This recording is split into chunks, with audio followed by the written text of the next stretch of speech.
concurrent resolution on the clerk's desk. Motion by Selectman Benson, resolved that pursuant to Rule 50:20, the SCR 132 be substituted for ACR 149, which is identical, and that Selectman Benson be joined as co-prime sponsor of SCR 132. Assemblyman Benson. Mr. Speaker, I move the substitution. Assemblyman Benson moves the substitution. All those in favor signify by saying aye. All opposed, nay. So moved, Madam Clerk. On third reading, final passes SCR 132. Applies to Congress for limited constitutional convention to limit corrupting influence of money in politics and overturn Citizens United decision in related cases. Assemblyman Benson. Thank you, Mr. Speaker. Mr. Speaker, SCR 132 is a simple but powerful resolution that seeks to restore free and fair elections in America. States have the right under Article 5 of the Constitution to call for a limited constitutional convention for purposes of drafting an amendment. This will restore our rights to ensure ordinary Americans' voices can be heard. With that, Mr. Speaker, I move the concurrent resolution. Assemblyman Benson moves the bill. Madam Clerk, open the machine for a vote. Oh, you want? No, you didn't. Okay. Can we go back? I think when we moved the substitution, your light got knocked out. No, I blame you. You got to be put. Pull it down. Again.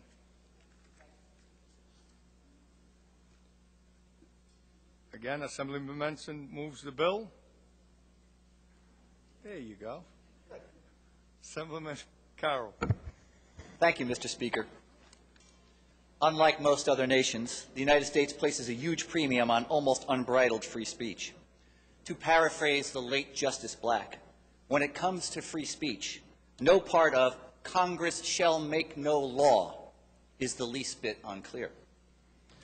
Contrary to our centuries-old devotion to unrestrained political expression, free from governmental interference or prohibition, this proposal presents a full-throated assault on free speech in the form the framers considered the most important: politics.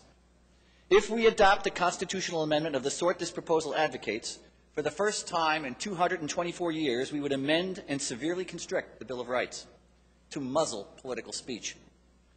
Because this proposal represents an outright attack on fundamental constitutionally protected right to speak on matters of politics, would endow government with the authority to censor, indeed to absolutely prohibit speech it doesn't like, and would deprive the people of the information they might find useful when deciding how to vote, I urge its rejection.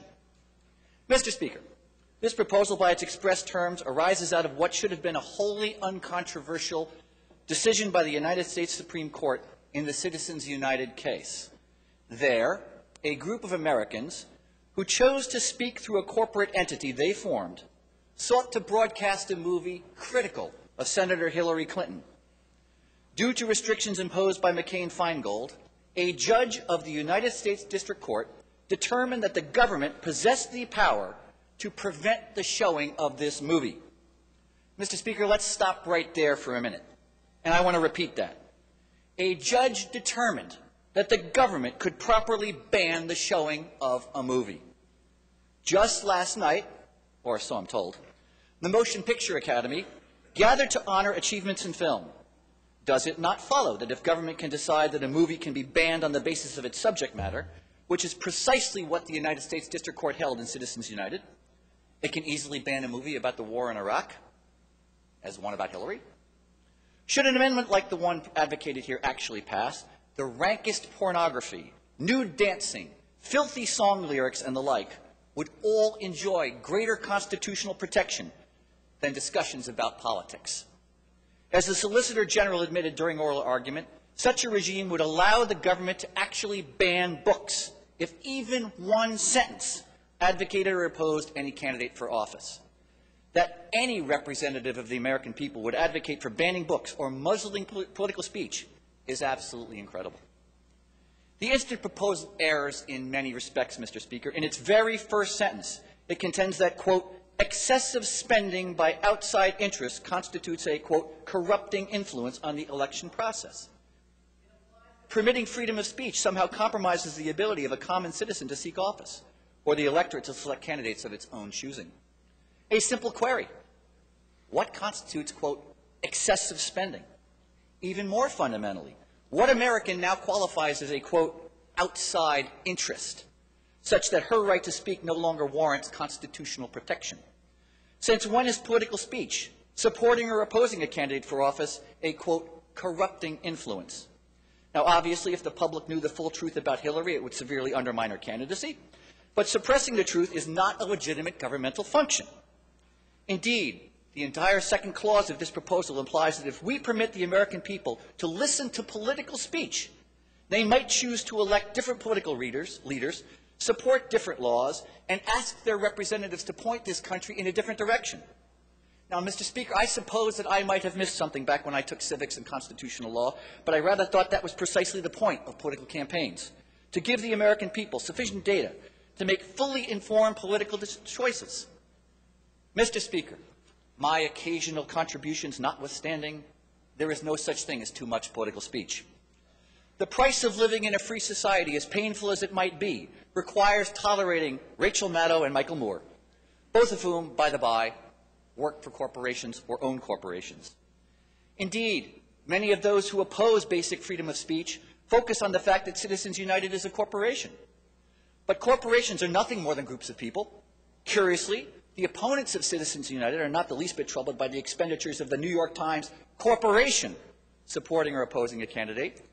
They express no concern that the Star Ledger Corporation spends money advocating for or against candidates which might conceivably influence both of its readers.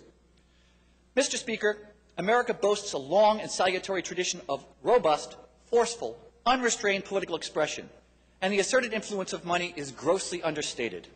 Indeed, it profoundly insults the American people to imply or directly assert that they're so stupid that they can't make informed political decisions, that they can't assess the merits of political arguments placed before them, so they must be protected against, quote, excessive spending. Contrary to centuries of precedent, this proposal says to Americans who wish to discuss politics, sit down and shut up. Mr. Speaker, governmental officials should not be endowed with the power to stifle political discussion. Governmental officials should not be trusted with the power to ban books, the power to ban movies, to restrict what the people can see, hear, or read. I find it impossible to believe that any constitutional convention can come up with language that improves on Congress shall make no law.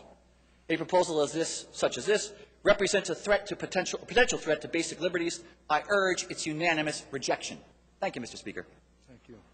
Assemblyman O'Scanlan. Thank you, Mr. Speaker. I rise today in an unusual role of disagreeing with my friend on my own side of the aisle. I do agree with him regarding his assessment of the wording of this particular question and that puts forward the call for this constitutional convention. However, the wording of the people behind the convention becomes irrelevant once the convention happens. A convention would be dictated by delegates from the states. The states and the state legislatures throughout this country wisely are dominated by Republicans, not in our state for now, but once the convention happens, the words of the folks who are putting it forward become irrelevant in the final findings of the convention. We do have, unfortunately, restrictions on speech already. We all find when we solicit donations, we are capped at a certain rate here. I think it might be helpful, and we also restrict corporations, restrict other entities, but not unions and entities like that.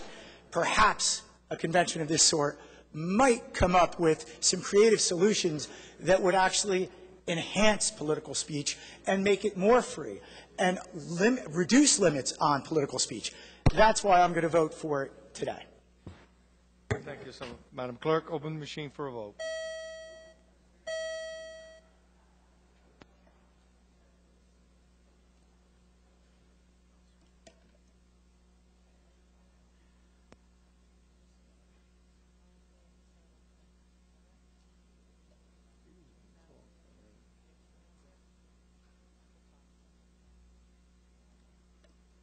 All recorded who wish to be recorded, properly recorded.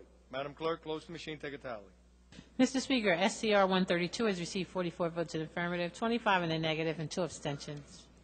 Senate concurrent resolution 132, having received 44 votes in the affirmative, 25 votes in the negative, and 2 abstentions, I declare the resolution passed. Let the resolution take the usual course of past resolutions.